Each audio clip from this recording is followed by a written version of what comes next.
안녕하세요. 사연에 빠지다의 DJ 민영입니다. 오늘도 사연 시작하기 전에 구독과 좋아요 버튼 눌러주시고요. 오늘의 사연도 함께 시작해 볼게요. 안녕하세요. 저는 60대 후반에 회사를 운영하고 있는 아줌마입니다. 저는 추위를 많이 타는 편이라 겨울 중에 겨울을 가장 안 좋아하는 편인데요. 제가 운영하는 화장품 회사 출장권 때문에 요즘은 왔다 갔다 할 일이 많아 몸이 피곤하네요. 그래도 차 안에서 비행기 안에서 듣는 이 사연 채널 덕분에 심심찮은 위로가 되고 있습니다. 혹시 여러분은 동창회에 나가시는 편인가요? 저는 지금으로부터 오래전 동창회에 나간 기억이 있습니다. 거기서 악연을 만나는 엄청난 일이 벌어졌죠. 그 덕분에 지금도 동창회 하면 그 기억이 가장 먼저 떠오르곤 합니다. 얼마 전엔 평소처럼 출장을 가며 사연을 듣다 저도 모르게 그 기억이 떠올라 한번 적어보게 되었는데요. 필력은 훌륭하지 않지만 꼭 여러분들과 공유하고 싶은 마음에 적어봅니다. 우선 저는 처음부터 사업을 운영하거나 그럴 생각은 없었고요. 저희 시아버지 쪽 회사를 살리기 위해 관여하다 보니 어쩌다 제 회사를 운영하게 되었습니다. 그 전엔 정말 숱한 고생을 많이 했죠. 여러분들 혹시 제 나이 동년배 분들이라면 아시겠지만 저희 때는 가난하고 다들 살림이 고단했잖아요. 저희 친정은 그중에서도 유독 퍽퍽하고 힘든 시기를 어렵게 지나가고 있었습니다. 저희 아버지께서는 택시 운전수셨고 어머니께서는 몸이 아프셔서 일을 못했는데 줄줄이 4명의 자식이 있었어요. 그러니 아버지 수입만으로는 늘 배가 고플 수밖에 없는 현실이었죠. 저희 장남인 큰오빠가 공부를 굉장히 잘했는데 공부 대신 일을 선택하면서 조금 나아지긴 했지만 그럼에도 책임감 많은 큰오빠조차 허덕일 정도로 생활은 나아지지 않았습니다. 특히 저희 아버지께서 사기를 맞아 빚더미에 오르시면서부터는 더더욱 심해졌어요. 그게 제가 식모살이를 하게 된 가장 큰 이유가 아닐까 싶습니다. 젊은 분들은 모르시겠지만 어린 나이에도 생계를 위해 다른 집 식모로 가 일하던 시대가 있었어요. 저에겐 참 서럽고 힘든 세월이었습니다. 남의 집살이를 한다는 것은 정말이지 매일매일이 눈칫밥을 먹어야 하고 혹시라도 뭘 잘못해서 혼이 날까봐 전전긍긍 해야 하는 것이었죠. 어느 날은 어머니께서 울며 저에게 말씀하시더라고요. 얘들아, 어쩌면 좋니? 글쎄 너희 아버지가 난 모르겠다 이제. 우린 다 망했어. 알고 보니 아버지께서 친한분의 투자 정보를 믿고 그동안 알들이 모은 돈을 넣으셨다는데 그게 사기였던 겁니다. 그리고 며칠 후 친정 어머니가 저희를 흔들어 깨우시더니 다급히 이 집에서 나가야 한다더군요. 엄마 지금요? 응, 미주야 얼른 짐 싸라 얼른. 어디 가는 건데요? 그냥 할머니네 놀러 가는 거야. 저흰 그게 야반도주라는 것도 모르고 어린 나이에 놀러 가나 보다 하는 마음으로 집을 나가야 했어요. 그리고 도착한 집인 친할머니 댁에서 하루하루를 보낼 때까지도 어떻게 상황이 돌아가는지 알 수 없었죠. 친할머니는 빚을 갚기 위해 일을 나가야 하는 엄마 아빠 대신 어린 저희를 돌보시곤 했는데요. 저희 형제들을 좋아하지 않으셨습니다. 그중 유독 저를 싫어하셨고요. 계집애가 밥을 많이 먹는다고 하시면서요. 에휴, 계집애가 모조리 밥을 많이 먹니? 뭐가 되려고. 입이 이렇게나 많은데 네 남동생 양보할 생각은 않고 말이야. 아유, 어린 나이에 쌀 씻고 바닥 청소하고 그렇게 눈치 보며 지내면서도 할머니는 밥을 많이 먹는 저를 굉장히 못마땅해 하셨습니다. 그러던 어느 날 할머니가 밤중 누군가와 속삭이는 소리를 듣게 되었죠. 제 미주는 어디 보내버려야 하는 거 아닌가 몰라. 어차피 남자도 아니고 시집가면 쓸모도 없을 텐데 이대로 있다간 나도 니들도 다 굶어 죽겠어. 얼른 보내버리자. 할머니가 말을 하는 대상이 엄마라는 건 그 다음에 짐작할 수 있었습니다.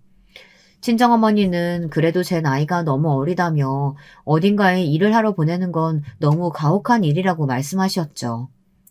허나 할머니는 계속해서 엄마를 설득하고 있었고 엄마 역시 점점 할머니 말에 수긍하고 있었습니다. 어린 저는 도대체 어떻게 된 영문인지 몰라 그저 벌벌 떨며 차디찬 이불 속에서 바싹 몸을 웅크리고 있었죠. 근데 그 다음 날 엄마가 저를 조용히 부르시더니 이러시더군요. 제가 너무나 듣고 싶지 않던 말이었습니다. 미주야, 너 거기 가면 배부르게 먹을 수 있어. 여기랑 다르게 따뜻하게 지낼 수도 있고. 그러니까 서울 가라, 어? 엄마, 나 가기 싫어. 식모살이 하기 싫어. 나 학교 가고 싶어. 꼭 가야 돼? 미주야, 엄마 부탁이야. 여기선 할머니도 엄마도 널 책임질 수가 없어. 저는 엄마의 다리를 붙들고 싫다고 계속해서 매달려봤지만 엄마는 결국 냉정하게 말씀하셨습니다. 제가 나가야 집이 살 수 있다면서요. 엄마의 그 말에 저는 더 뭐라 대꾸할 수가 없었습니다. 눈물이 그렁해서는 저를 어떻게든 보내시려는 엄마의 결의가 느껴졌기 때문입니다. 그렇게 전 어린 나이 서울의 어느 집으로 가게 되었고 그곳은 여관 사업을 하는 주인집이었어요. 그 집에 발을 들이자마자 저희 집과는 달리 굉장히 잘 사는 집이라는 게 한눈에 느껴졌어요. 처음엔 감탄이 흘러나왔죠. 그런데 주인집 아주머니는 제가 오자마자 차가운 눈길로 할 일을 안내해 줄 뿐 말도 잘 섞으려 하지 않았습니다. 거기서부터 약간 쎄한 감이 오기 시작했습니다. 예, 너 일 잘하는 거 맞지? 나는 소개받을 때 네가 행동도 빠릿빠릿하고 일도 잘한다고 해서 돈 주고 쓰기로 한 거야. 너 여기서 먹여주고 재워준 값 톡톡히 해야 한다. 사람은 다 제 값을 해야 하는 거야. 네. 기운 없이 고개를 떨구며 알겠다고 하는 제게 주인집 아줌마는 더 차가운 눈길을 보내며 그날 할 일을 지시했습니다. 일단 네 그 꼬질한 옷 벗고 깨끗이 씻은 다음에 새 옷으로 갈아입어라. 우리 집에서 그 거지 같은 행색은 절대 허락 못하니까. 다 끝나면 저녁밥 지어야 하니까 다른 신모 언니들한테 물어보면서 돕고. 알았니? 참고로 여기는 너만한 나이 우리 딸도 함께 살고 있으니까 거슬리게 행동하면 안 된다. 네, 알겠습니다. 친정엄마는 제게 그곳에 가면 따스하고 배부르게 있을 수 있다고 말했지만 실상은 전혀 달랐습니다. 우선 주인집에서 일하면서 저는 잠을 제대로 자본 적이 한 번도 없었습니다. 아주머니는 게으름을 피우는 것을 상당히 싫어하셨고 게으름 피우는 아이한텐 절대 밥을 주지 않겠다고 하셨어요. 그래서 아침잠이 많은 저는 한 번도 편하게 자본 적이 없었습니다. 실제로 제가 한번 늦잠을 자고 일어났을 때 주인집 아줌마는 바로 손을 들어 제 뺨을 날리셨어요. 이 망할 년이 어디서 군뱅이처럼 행동하고 있어? 식모로 들어왔으면 빠릿빠릿하게 움직여야지. 다시 쫓겨나고 싶어? 아마 저희 집이 그 주인집에서 조금만 가까웠어도 저는 어떻게든 도망을 나왔을 겁니다. 그런데 이미 집에서 너무 멀리 떨어진 곳에 와 있는 이상 저는 굶어 죽지 않기 위해 밥과 김치만이라도 먹게 해주는 것에 감사하며 지내야 했어요. 그 어린 나이 아침에 일어나 연탄불에 밥을 하고 졸린 눈을 비벼가며 다른 식모들과 함께 빨래비누로 옷을 하나하나 빨고 물에 찬 기운 때문에 손끝이 벌거졌는데도 혹여나 깨끗하게 안 빨면 날아올 뺨새가 무서워 한겨울에도 정말이지 이를 악물고 빨래를 했던 것 같아요. 정말 지금 생각하면 너무 혹독했습니다. 그 집주인 아줌마가 성격이 보통이 아니었습니다. 얼마나 깐깐하고 아랫사람들을 무시하는지. 식모라고 해봤자 다 저처럼 어린 아이들이 많았는데 한 명이라도 일을 제대로 못한다고 하면 가차없이 내쫓거나 물리적인 가학행위를 하곤 했습니다. 그 때문에 도망간 친구도 한 명 있었어요. 아직도 이름이 기억나는데요. 정순이라는 이름의 친구가 어느 날 심하게 감기가 걸려 그만 주인집 아저씨 생신상을 다 차리지 못하고 잠에 들어버린 겁니다. 그리고 집에 돌아와 그 사실을 알게 되신 주인집 아줌마가 노하셔서는 손에 잡히는 쇠집게를 들고 정순이를 구타하기 시작했어요. 살려주세요. 아줌마 제발 살려주세요. 이년이 어디서 지랄 떨고 있어? 너 같은 애들은 좀 맞아야 정신 차려. 너 똑바로 안 돼? 정순이는 살려달라고 계속해서 빌었지만 주인집 아줌마는 발로 정순이의 얼굴을 밟아가며 때렸습니다. 나중엔 제가 정순이가 죽을까봐 무서워 제발 그만하라고 주인 아줌마의 발을 잡고 빌기까지 했어요. 집안에서 소리가 커지자 이웃집 아줌마들이 하나 둘씩 나와보셨고 그제서야 아줌마는 구타를 멈추었지만 정순이는 그때의 충격이 너무 컸는지 그 주인집을 밤중에 뛰어나가 버렸습니다. 그리고 정순이가 도망가자 안타깝게도 피해는 집에 남아있는 저희에게로 돌아왔습니다. 니들 정순이 그년처럼 집 홀라당 나가버리면 내가 경찰서에 가서 바로 신고해버릴 거야. 그리고 어떻게든 찾아낼 거야. 찾아내서 아주 살가죽을 홀라당 다 벗겨버릴 거다.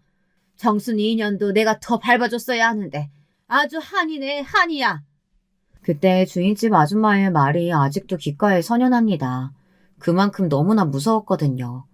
저는 속으로 정순이가 떠나 영영 돌아오지 않기를 바라면서도 내심 앞으로 주인집 아줌마가 얼마나 더 무섭게 변할까 두려웠습니다. 그리고 한 가지 더 여기서 빼놓을 수 없는 인물이 있었는데요. 오늘 사연의 주인공이기도 합니다. 제가 통쾌한 복수를 선물해준 인물이거든요. 당시 제가 두려워했던 건 주인집 아줌마뿐만이 아니었어요. 바로 이 주인집의 실세이자 주인집 아줌마가 끔찍하게 사랑하는 외동딸 숙자가 있었습니다. 원래 주인집 아줌마는 아들과 딸을 골고루 낳을 계획이었다고 했지만 숙자 이후론 더 자식이 들어서지 않아 얻게 된 유일한 외동딸이었어요. 그랬으니 얼마나 많은 사랑을 받으며 자랐겠어요. 부잣집에서 태어난 숙자는 매일매일 좋은 옷을 입고 좋은 걸 먹으며 학교에 다녔고 저와는 완전히 다른 삶을 살고 있었습니다. 저는 실제로 숙자에게 아가씨라고 부르곤 했고요. 주인집 아줌마가 숙자에게만큼은 아가씨라고 부르게 시켰거든요. 그런데 숙자라는 이 여자아이는 정말 보통 내기가 아니었습니다. 주인집 아주머니의 판박이었고 가끔은 아줌마보다 더 영악하고 모질게 사람을 괴롭혀댔어요. 앞전에 정순이가 쇠집게로 맞고 도망갔다고 했잖아요. 이때 자기 엄마에게 쪼르르 달려가 정순이가 일을 하지 않았다고 잃은 것도 숙제였습니다. 엄마, 정순이 쟤 혼자 일 안 하고 놀았어. 우리 아빠 생신상 안 차렸다니까? 엄마가 가서 혼내줘. 주인집 아줌마는 그 말에 열이 확 올라 정순이를 쥐잡듯 잡은 것이었어요. 숙자는 그렇게 주인집 아줌마의 또 다른 눈이 되어 저희들을 감시하고 다녔습니다. 저희가 조금이라도 쉴 수 없도록 말입니다. 그 와중에 숙자는 저를 특히 예의주시하고 있었는데요. 저와 나이가 같아서이기도 했고 제가 주인집 아저씨에게 그나마 조금 예쁨을 받고 있었기 때문입니다. 자기 아빠의 사랑을 나눠 가지는 게 싫었는지 숙자는 저만 보면 어떻게든 더 괴롭히지 못해 안달이었어요. 그러다 어느 날은 조용히 저를 부르더니 자기 학교 숙제들을 떠넘기더라고요. 이거 다 해놔. 나 친구랑 놀다 올 거니까. 네? 이걸 어떻게 제가 해요? 저는 공부라고는 모르는데. 아, 몰라. 네가 알아서 해. 모르면 거기 책 있잖아. 책 보고 하라고. 다행히 큰오빠에게 교육을 받아 글을 읽을 수는 있었지만 저는 이미 어린 나이에 식모로 들어와 제대로 학교를 다니지 못하는 아이였어요. 어떻게 제가 숙제를 할 수 있었겠나요? 하지만 이 또한 숙자에게 미움을 받을까 싶어 어떻게든 억지로 꾸역꾸역 숙제를 대신 해주기 시작했습니다. 책을 보고 풀어보고 풀다 모르겠으면 또 책을 보고 그런 식으로 숙제 대행을 했죠. 그 후로 숙자는 저에게 학교 숙제 같은 것들을 꾸준히 떠맡겼습니다. 저는 일이 다 끝나고 남는 시간 쉬지 못하고 숙자의 숙제들을 대행해줬고요. 물론 숙자는 단 한 번도 제게 고맙다 하지 않았습니다. 하녀 주제에 머리는 좀 돌아가나 보다 하며 저를 비웃기 일쑤였어요. 그러던 어느 날 사건이 벌어지고 말았는데요. 제가 숙제를 대신해줬다는 것을 주인집 아줌마 아저씨가 알게 된 것입니다. 다른 건 몰라도 교육에 진심이었던 숙자네 아버진 숙자를 불러 크게 야단을 쳤고 저 역시 옆에 같이 무릎을 꿇고 앉아 혼이 났습니다. 너 숙자 학교에 보내줬더니 뭐하고 놀아치는 거야? 내가 너 공부 안 하고 싸돌아다닐 때부터 알아봤다. 어디 할 짓이 없어서 네가 해야 할 숙제를 위주한테 시켜. 너 그 정도로 모자른 놈이야? 주인집 아저씨는 한번 화가 나면 굉장히 무서워지는 성격이었기에 숙자는 그에 아무 말 못하고 눈물만 뚝뚝 떨고 왔습니다. 그땐 저도 덩달아 무서워 벌벌 속으로만 떨고 있었죠. 그런데 숙자가 그냥 잘못한 일에 대해 혼나고 넘어갔으면 될 것을 갑자기 뭐가 억울하고 분했는지 거짓말을 하는 겁니다. 자기가 숙제를 시킨 게 아니라 제가 숙제를 해주고 싶다고 졸라서 한마디로 제가 원해서 맡긴 것이라고요. 아빠, 진짜예요. 나는 숙제 내가 하려고 했는데 미주 글쎄 얘가 괜히 자기도 공부하고 싶다면서 책을 뺏어갔다니까요. 책을 뺏어가는데 내가 어쩔 도리가 없잖아요. 아빠 미주 얘 되게 욕심 많아요. 내가 학교 다니는 거 엄청 시샘하고 부러워했다니까요? 나는 아무 잘못도 없다고요. 뭐? 이놈의 자식이 거짓말까지 하는 거야? 그래, 오냐 알았다. 미주 너가 솔직하게 말해봐라. 솔직하게 말해야 한다. 숙자의 눈치가 보이긴 했지만 저는 사실대로 말했어요.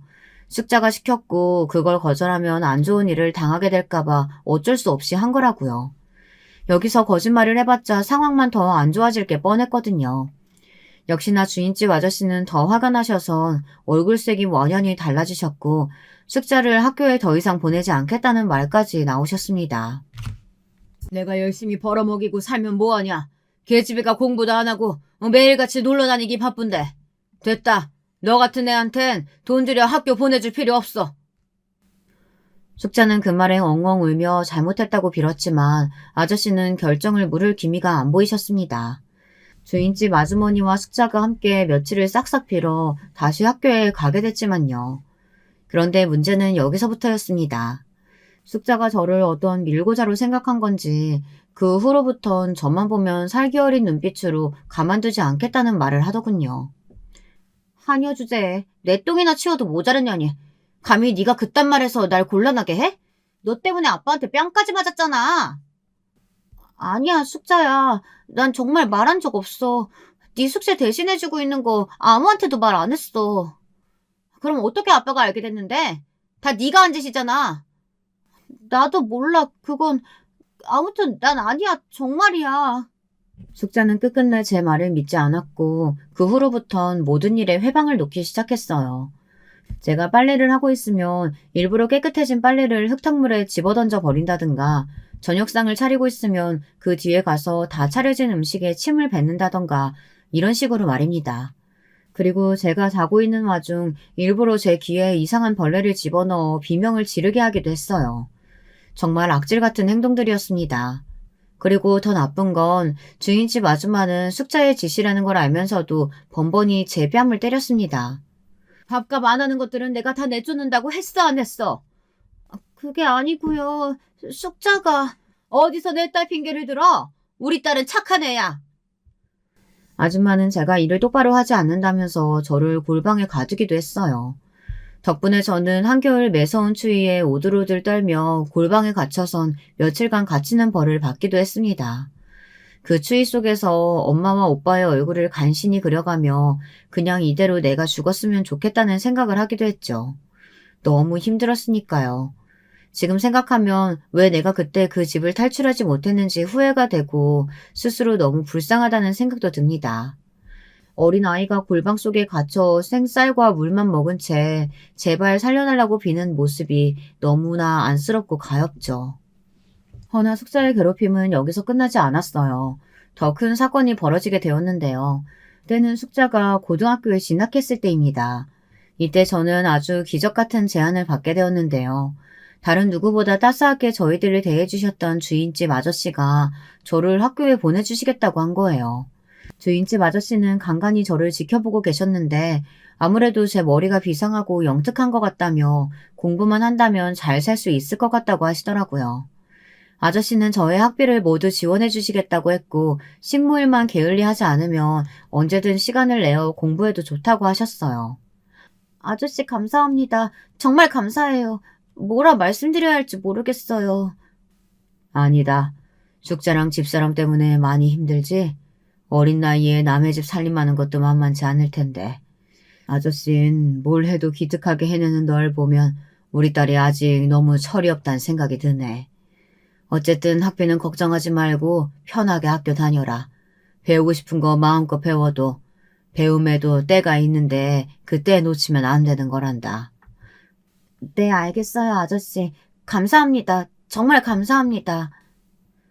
저는 이 계기로 꿈에 그리던 학교에 다닐 수 있었고 하고 싶은 공부를 마음껏 할 수 있었죠. 중학교 과정을 밟지 못했지만 저는 금방 공부의 속도를 따라잡을 수 있었어요.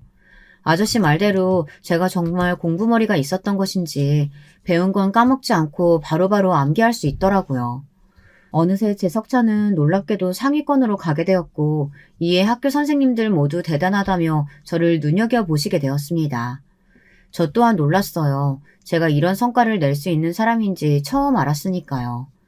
밥 짓고 빨래하는 거 말고는 그 어떤 것도 해낼 수 없는 사람이라고 저 스스로도 그렇게 생각했는데 시험을 거듭하면 할수록 점차 바뀌는 석차 숫자에 모두가 놀랐습니다. 주인집 아줌마는 역시나 질투를 하셨고 왜 저를 굳이 학교에 보내냐며 주인집 아저씨를 타박하셨죠. 자기 딸 숙자가 저에 비해 한창 뒤떨어져 있으니 불안했나 봅니다. 공부 잘한다는 선생까지 데려와 별수를 다 써보는 것 같았지만 저는 계속해서 상승세였고 이 상승세를 꺾을 수 있는 건 아무도 없었어요. 내가 널 학교에 보내길 잘한 것 같구나. 장하다 미주야.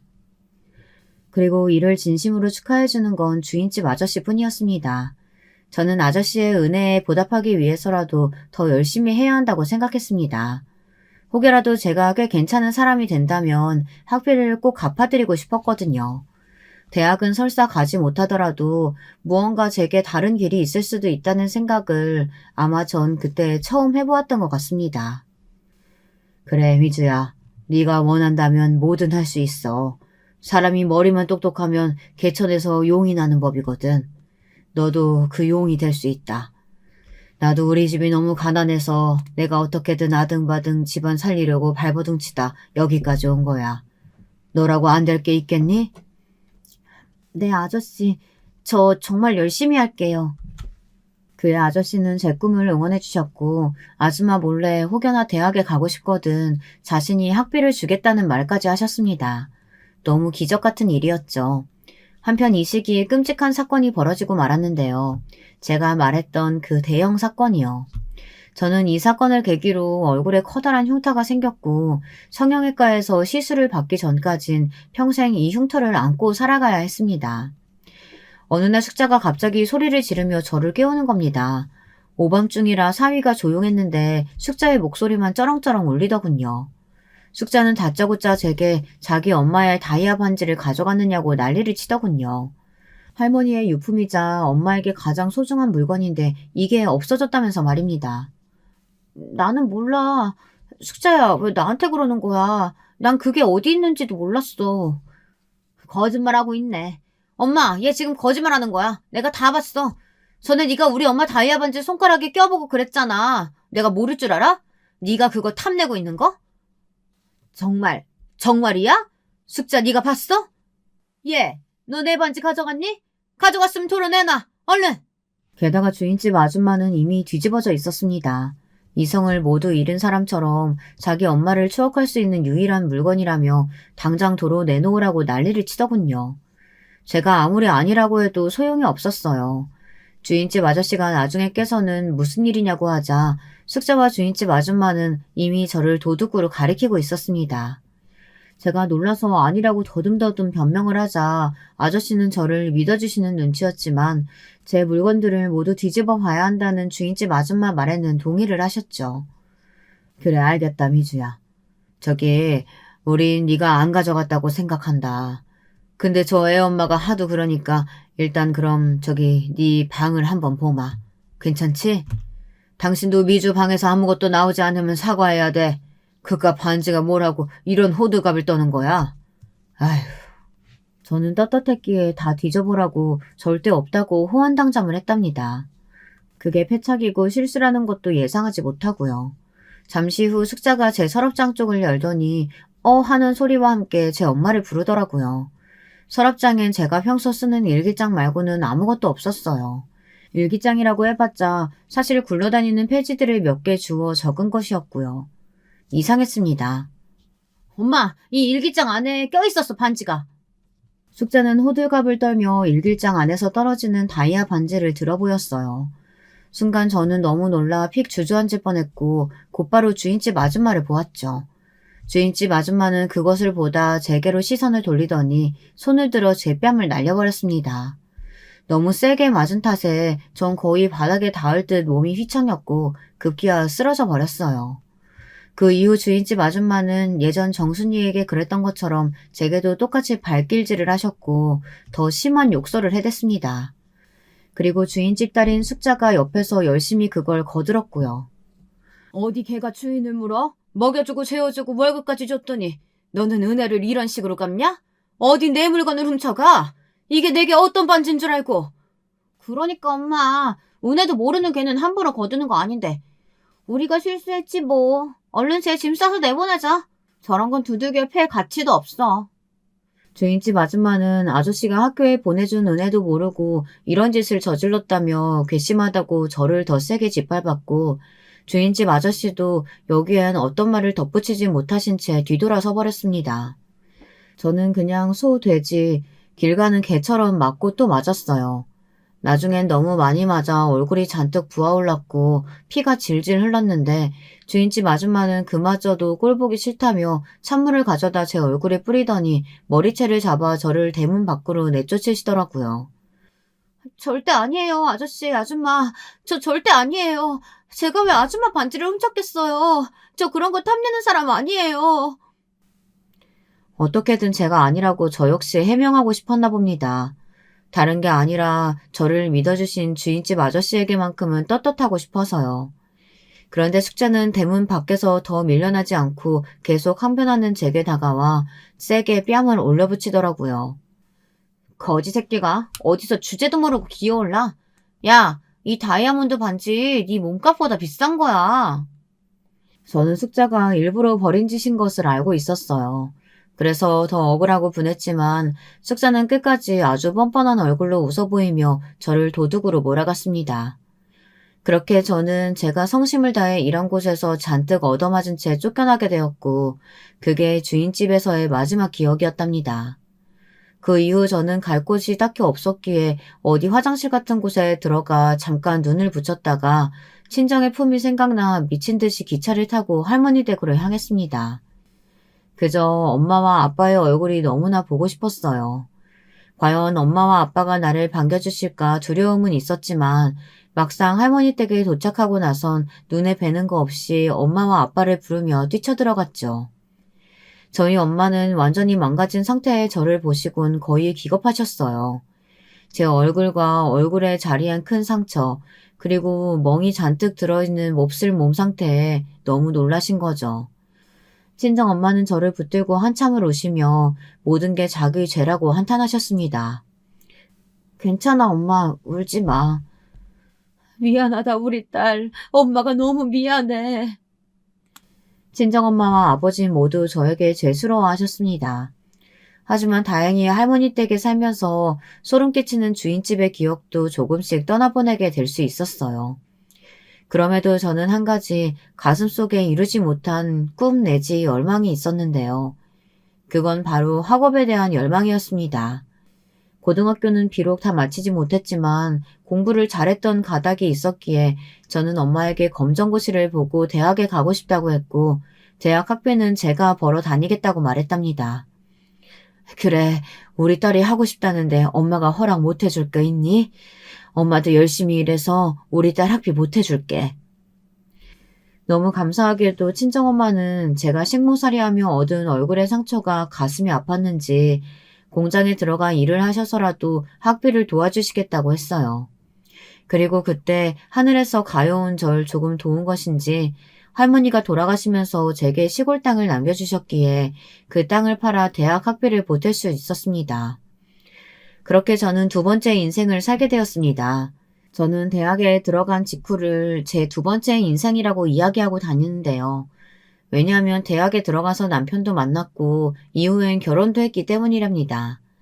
남편은 저와는 달리 부유한 집에서 태어나 여유롭게 공부한 사람이었는데요. 비록 저와 살아온 환경은 달랐지만 공유하는 가치관이나 성격은 잘 맞았어요. 제 얼굴의 흉터도 신경 쓰지 않았습니다. 그래서 대학 내내 만남을 가져오다 결혼을 하게 되었죠. 걱정했지만 시부모님도 무난하신 성격이었고 저희 친정이 못 사는 걸 아시면서도 저를 맏며느리로 반겨주셨습니다. 남편은 참고로 동생 둘을 둔 장남이었는데요.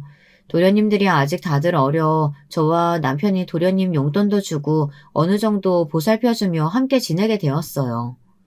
시댁에 합가해 지내는 삶이라 하면 불편하기도 하고 시부모님 모시느라 조금 힘들기도 하지만 그럼에도 불구하고 저는 워낙에 힘든 생활을 했었기에 그저 가정이 주는 따스함과 그 든든한 울타리가 참으로 좋았던 것 같습니다.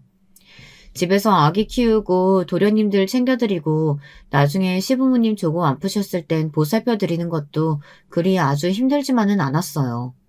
제가 해야 할 일이라고 생각했고 시부모님도 남편도 모두 저에게 고마워했기에 버틸 수 있었습니다.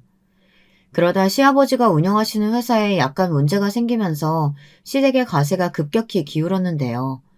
이 역시 저희 친정 아빠가 겪은 상황과 크게 다르지 않아 더 마음이 아팠습니다. 시아버지는 당시 화장품 관련 사업을 하고 계셨는데 친한 지인분에게 사기를 맞아 상당수의 돈을 잃으신 상태였어요. 말씀을 들어보니 고향에서 동고동락한 중마고우라고 하더라고요. 시아버지도 배신감에 정신이 말이 아니었고 그 여파 때문인지 기억력도 전과 같지 않게 오락가락 하시더라고요.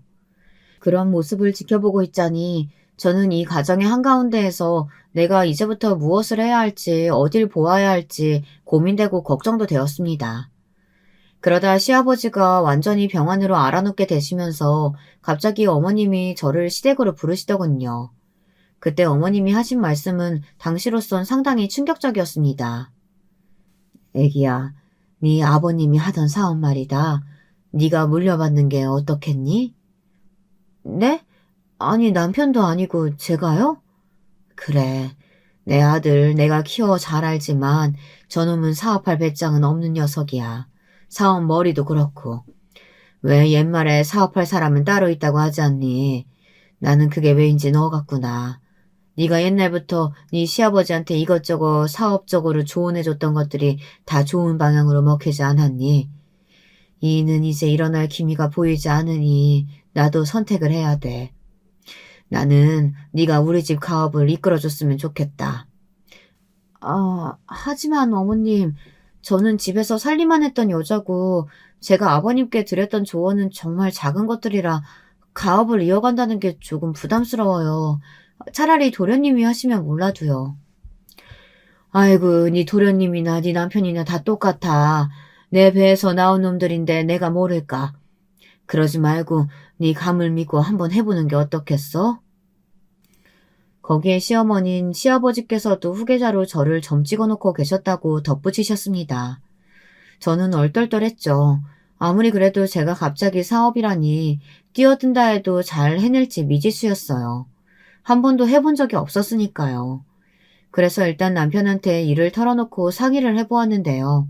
기분 나빠할 줄 알았던 남편은 의외의 반응을 보였습니다. 엄마가 그런 말씀을 하셨어? 그래, 나도 아버지가 당신을 점 찍어두고 있는 줄 알았어.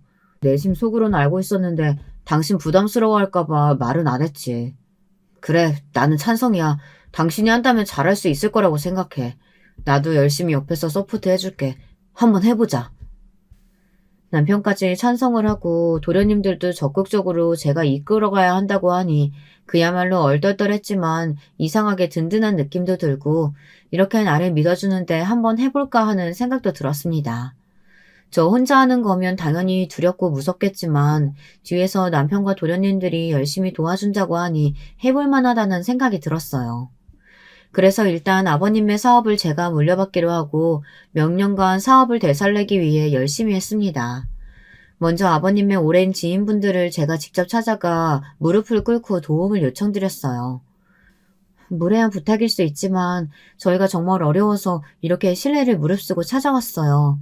저희 아버님이 아프시면서 며느리인 제가 가업을 이어받게 되었어요. 여기 있는 분들 모두 아버님과 절친한 분들이라고 들었습니다. 제발 이번 한 번만 도와주신다면 이 은혜 잊지 않고 꼭 보답하겠습니다. 아버님이 워낙에 인품이 훌륭하셨던 분이고 지인분들이 힘들 때 선뜻 도움을 먼저 주셨던 분이라 다행히 그분들이 적극적으로 나서주신 덕에 사업은 조금씩 빛을 보이기 시작했어요. 자금줄이 트이니 그 다음부터는 쑥쑥 다시 성장의 기미가 보이더라고요. 그리고 저란 사람 역시 사업에 적응해 나가며 제가 나름 회사 경영에 소질이 있다는 것도 알게 되었습니다. 그때 전 아주 큰 결정을 내리게 되었죠. 지금 생각해보면 그때의 결정이 제 인생을 바꾸는 결정타가 아니었을까 싶습니다.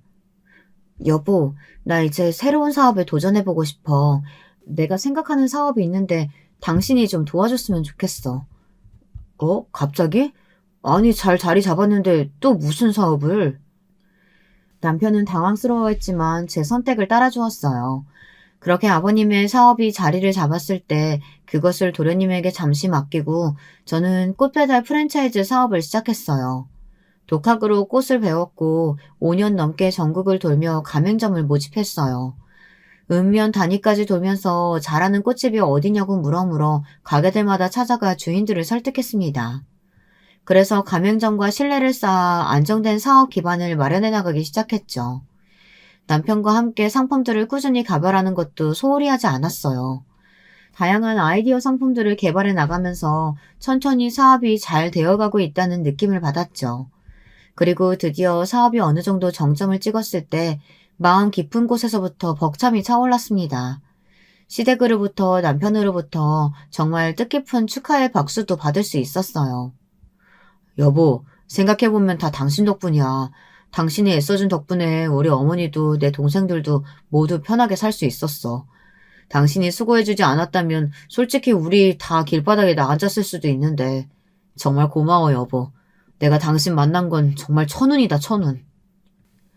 제 생일날 도란도란 시댁 식구들과 모여 밥 한 끼를 하는데 갑자기 도련님들과 남편이 미리 준비한 케이크를 꺼내놓으며 저런 말을 하더군요. 마음 한켠이 정말 찡했습니다. 이 순간이 제 인생의 가장 큰 전성기나 다름없었죠. 그런데 이때 바로 그 아이가 제 인생에 다시 끼어든 겁니다. 동창회에서 말이죠. 그 당시도 연말이라 여기저기 모임 약속이 잡혀 있었는데 고등학교 동창회에서 갑자기 연락이 왔더라고요. 사실상 저는 고등학교를 다니다 그만두었기에 동창회에서 연락이 올 일이 없는데 그 당시 저를 좋게 기억해주는 친구들이 아름아름 제 소식을 물어 저한테까지 연락을 해온 거였어요. 미주야, 나 혜원이야. 기억나니? 우리 도시락도 같이 나눠 먹고 그랬었잖아. 네가 내 수학 문제도 알려주고. 다름이 아니고 너 어떻게 사는지 궁금해서 친구들한테 물어보니까 네 소식 알려주더라고. 동창회에 한번 나오지 않을래? 얼굴 보고 회포 한번 풀고 싶다. 저에게 연락 온 친구 혜원이는 시간이 아주 많이 흘렀지만 어렴풋이 기억이 났습니다. 코가 둥글둥글하고 눈이 작은 친구였어요. 문자를 받자마자 전 무엇보다 반가운 마음이 들었고 가슴이 뭉클해졌습니다.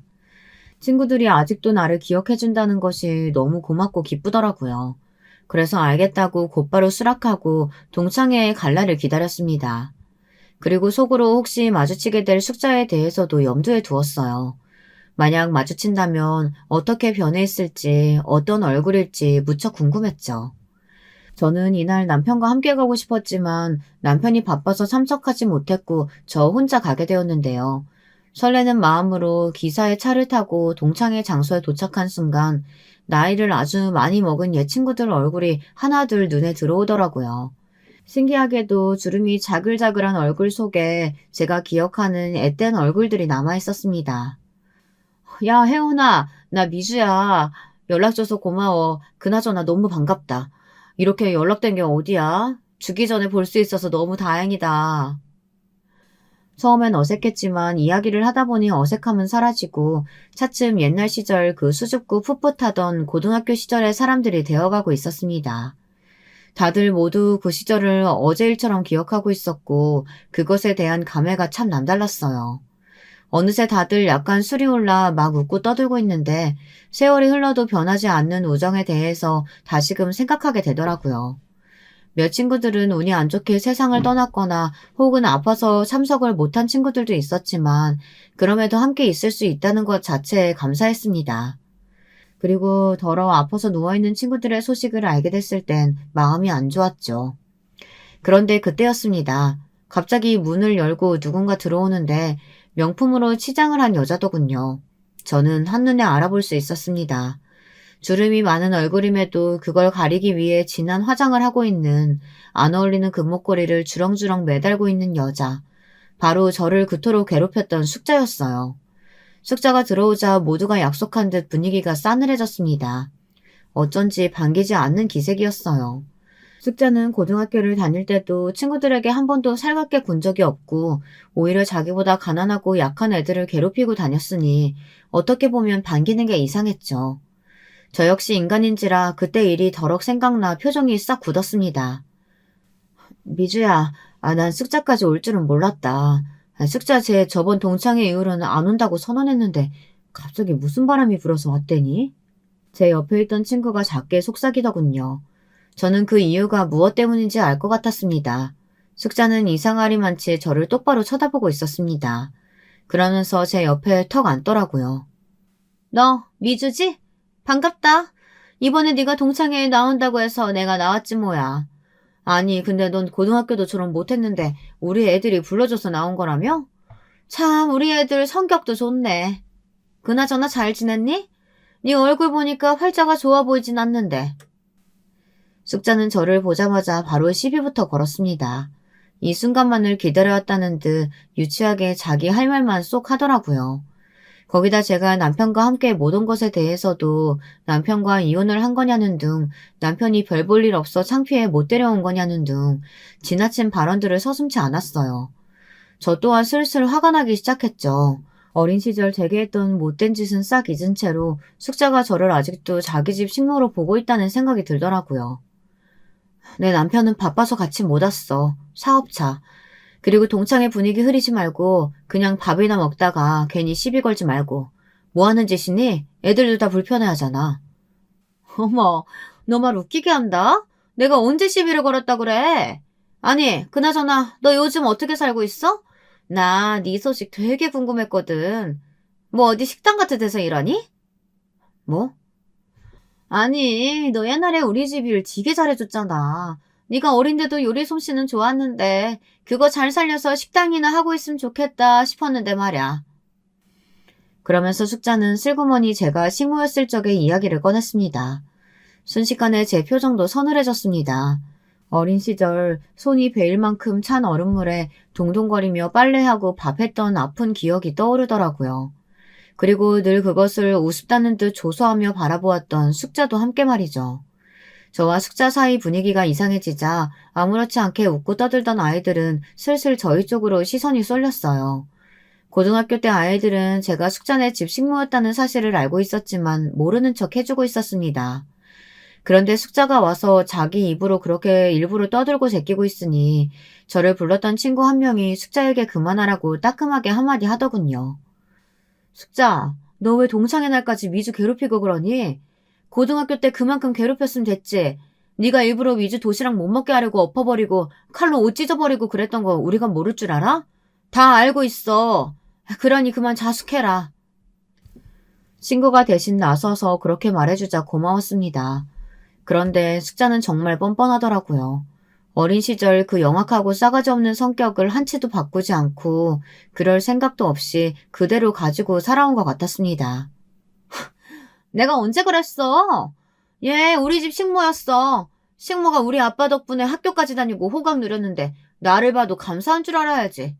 얘 그때나 지금이나 나한테 고맙다는 말 한마디 안 하잖아. 미주 너는 감사한 줄 알아야 돼. 나한테 절을 해도 모자르다고. 내가 왜 너한테 고맙다고 해야 하는데? 너희 아버지가 도와줬지 네가 날 도와줬니? 그리고 너야말로 그렇게 나를 어린 시절을 괴롭혀댔으면 오랜만에 만났다 하더라도 사과부터 하는 게 예의가 맞지. 어디 눈을 똑바로 두고 나한테 고마워해라 어쩌라 명령이야.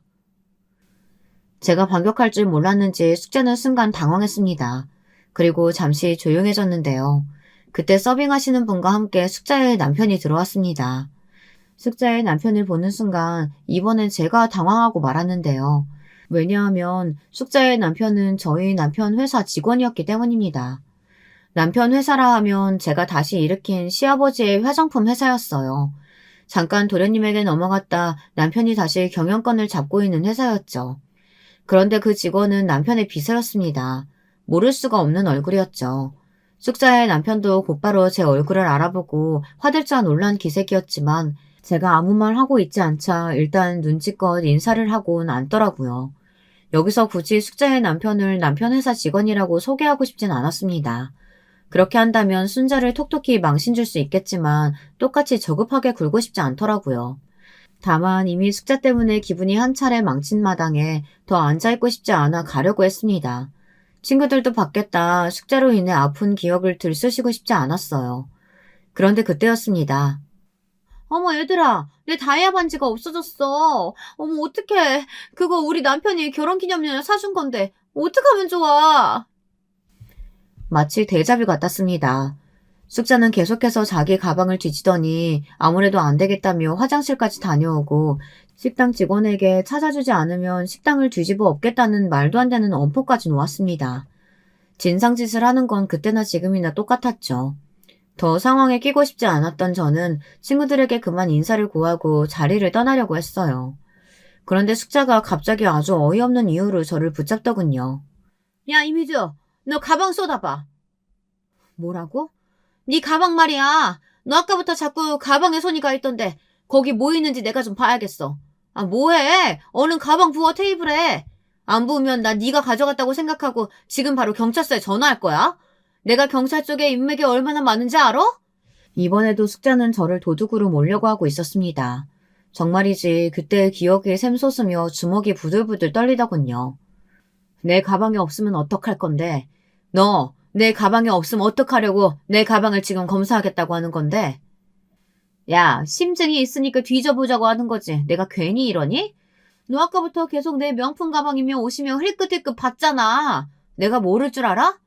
역시 거지근성은 어디 안 가는 것 봐. 됐고, 얼른 가방 부어. 그 다이아 반지 찾아야 되겠으니까. 그때 순간 어린 시절 눈물나게 숙자 엄마에게 매타작을 당했던 기억이 떠오르며 저도 모르게 손이 올라갔습니다. 그런데 일이 일어난 거죠. 숙자 남편이 저보다 더 발빠르게 움직여 숙자의 뺨을 내리친 겁니다. 순식간에 일어난 일에 동창의 친구들 포함해 모두가 놀라 눈을 껌뻑었습니다. 사모님 죄송합니다. 저희 와이프가 너무 실례를 하고 말았네요. 정말 죄송합니다. 당신 얼른 사과드리지 못해? 여기 우리 회사 회장님 사모님이야. 뭐? 누가 회장이라고? 얘 우리 집 식모 미주 남편이? 이때서야 저는 숙자를 제대로 참교육시켜줘야겠다는 생각이 들었습니다. 아직도 숙자는 저를 자기 집 식모로 깔보고 있었고 지금껏 그 긴 세월이 지나면서도 반성이라고는 단 한 번도 하지 않았으니까요. 그래, 내가 사모님이네. 네 남편 회사 회장의 사모라고. 정신 차려. 나 너한테 도둑으로 누명 씌워 나 내쫓았을 때 너 때문에 네 엄마 때문에 나는 얼굴에 큰 흉터를 입었어. 사람들 수군거림 속에서 몇십 년을 살았다고. 제발 인간이라면 반성이라는 걸 좀 해라. 그러고 살면 너무 부끄럽지 않니? 저는 그 정도 말만 남겨둔 채 기사의 차를 타고 이동했습니다. 그 뒤 숙자의 남편은 숙자를 끌고 와 죄송하다며 한 번 더 용서해달라는 말을 한참 하더군요. 저희 남편은 숙자의 남편이 비서로서 오랜 시간 함께한 만큼 설마 제 얼굴을 그리 만들었을 사람이 이토록 가까이 있을 거라곤 상상도 못했다며 놀라워했습니다. 너무 기막힌 인연이네. 하지만 선처는 해주고 싶지가 않아. 당신이 원하면 난 비서고 뭐고 자르고 싶어. 그럴 필요 없어. 그 사람이 죄를 저지른 건 아니니까. 죗값을 치를 사람은 따로 있지. 저는 숙자에게 통쾌한 한 방을 날렸다고 생각했기에 넘어갔습니다. 숙자도 이미 계급이 어떻게 바뀌었는진 여실히 알았으니 그걸로 덮고 가기로 했어요. 때론 저에게 상처를 준 사람을 인생에서 떠나보내는 것이 진정으로 용기 있는 일이라는 생각이 들어서 말입니다. 여기까지가 제 이야기입니다. 오래전 기억이지만 꺼내봤습니다. 쓰다 보니 정말 다사다난한 인생이었던 것 같네요. 여러분들 모두 감기 조심하시고 연말 잘 보내세요. 여러분, 두 번째 사연 시작하기 전에 좋아요와 구독 꼭 눌러주실 거죠? 그럼 두 번째 사연 바로 시작합니다. 전 요즘 들어 그렇게 시원하고 살맛이 날 수가 없어요. 이렇게 된 건 최근이고 이런 시점으로 오기까지는 아주 많은 일들이 있었답니다. 살다 보니 이제 지인들한테 결혼에 대해 그냥 무조건 해보라는 말은 이제 할 수가 없을 것 같아요. 저희 남편을 비롯해서 우리 시부와 시모 같은 케이스들을 보면 말이에요. 할 말이 아주 많지만 일단 한번 정리해보는 마음으로 처음으로 거슬러 올라가 볼게요. 저와 남편은 연애 결혼을 했는데 2년 정도 만났어요. 얼마 나이 차이도 많지 않았지만 그래도 장남인 이 사람은 꽤 오빠 대접을 받고 싶어 했어요. 저도 그에 맞춰서 잘해주었고 이 무렵 돼야 양가에서도 반응이 나쁘지 않았기 때문에 결혼까지도 무사히 흘러가게 되었답니다. 그런데 한 가지 문제는 시댁은 잘 살지도 못 살지도 않는 형편이었거든요. 큰아들이 장가 간다고 평소 갖고 계시던 작은 빌라를 주셨는데 20평대라서 그리 조건이 좋은 것은 아니었어요. 그런데 그걸로 엄청 생색내시더라고요.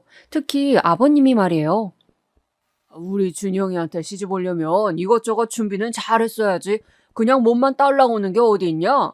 네 집에서는 여기 와보고 놀라워하지도 않아? 어? 사돈한테 넙죽 엎드려서 고맙다고, 날 자식 걷어줘서 이런 데 살게 해줘서 고맙다고, 왜 그런 인사도 없어? 이런 말을 정말 낯 한 번 바꾸지 않고 쉽게 하시는 분이에요. 아니, 왜 우리 엄마 아빠가 그런 허름한 빌라에 와서는 주변을 쓱 둘러보고 감탄한 다음 시부모님한테 고맙다고 인사를 해야 되는 거예요? 아버님이야 우리 본가에 와볼 일이 없었겠지만 아빠는 60대가 넘어서도 제2의 직업을 갖고 열심히 일하시고 나름 재테크도 잘하신 편이에요. 저도 당시 몇 억 안 되는 집이랑 결혼하면서 제 돈 1억 갖고 왔다고요. 엄청 기우는 결혼도 아닌데 저렇게 말씀을 하시더군요. 처음엔 저도 아버님이랑 나쁘게 지내고 싶진 않아서 참았어요. 그냥 다녀가시기만 하고 저희들끼리 잘 살라고만 하셨어요. 다른 말씀은 안 하시던데요? 근데 묘하게 제 말투가 기분이 나쁘셨나 봐요. 이 순간에는 별말 안 하고 그냥 계시길래 그런가 보다 했거든요. 나중에 집에 와서 저희 남편한테 전화해서는 막 소리를 지르시는 거예요. 이때부터 본격적인 시댁 갑질이 시작된 거예요. 야, 준영아, 걔는 말투가 왜 그러냐? 입도 삐뚤어져가지고 얼굴도 못 났으면 말이라도 이쁘게 해야지. 기집애가 어디서 말을 그렇게 못돼 처먹게 하는 거냐고. 어른이 이렇다면 이런 줄 알지. 거기서 꼬박꼬박 받아치는 거 봐라. 아주 지집에서 오냐오냐 하고 키웠나 봐. 저딴 기집애들은 자라면서 등짝 깨나 맞아가며 키워야 버릇이 제대로 들지. 너 쟤 제대로 손봐라. 알았어? 와, 살다 살다 이런 모욕적인 소리는 진짜 처음 들어봤어요.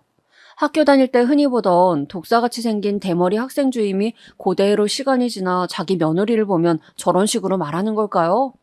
너무 상스러운 데다가 도대체 화날 포인트가 어디 있는지도 모르겠는 말들만 늘어놓으시는 거예요. 그런데 우리 아버님은 그뿐이 아니에요.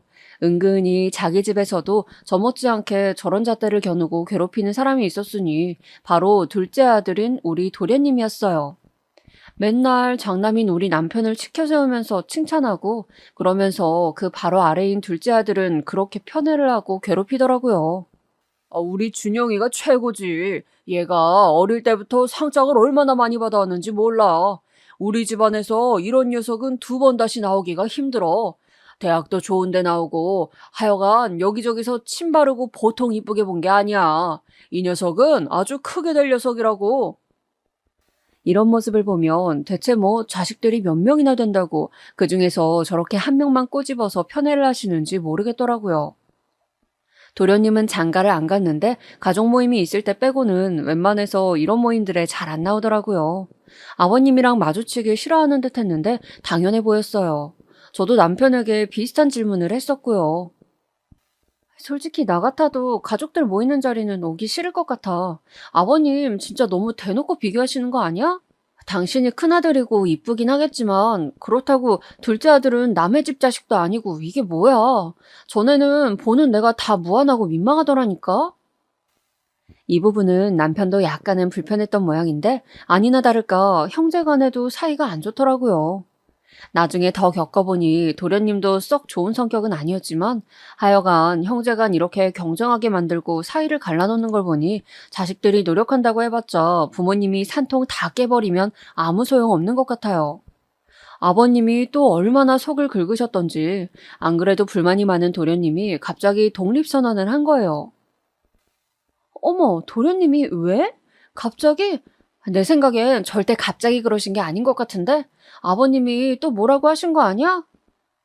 아이 참, 나도 모르겠어. 준철이 녀석도 참 잘 지내다가 왜 저러는 거야?